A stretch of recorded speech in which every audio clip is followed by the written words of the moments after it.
con su lâu dễ liếng mây ngồi liếng mây khi lê cuốn xin là hình gan ai quang thế mà cả mây lu nâng ta la thăng thao thô á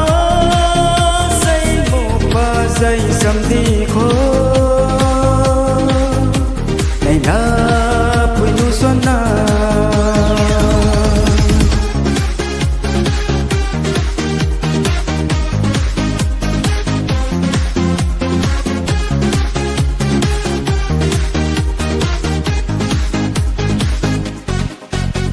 tình thân gây mây tình miết khắc khâu đầm phan vũ gây mây khâu tung dầm la na này lơ mây bơ đi ra trăm lâu mây lông người na mu nga ma kê ram ruan lâu quê bóng tây đi lê cuốn xin là hình gan ai quang thế mà cả mây lu nâng ta la thăng thao thô á dây một ba dây chậm đi khô này na bụi nu xuân na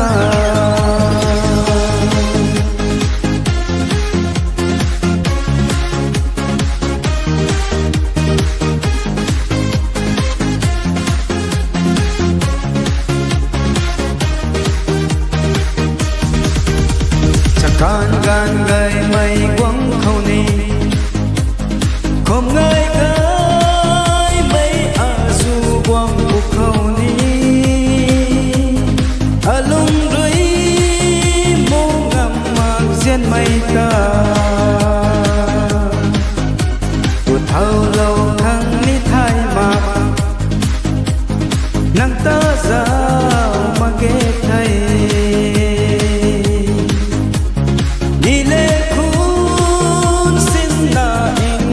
ai quang thế mà cả mây lu nâng ta la khăng thao thô á dây bộ ba dây sầm đi khô này là bụi nu xuân na này là bụi nu xuân na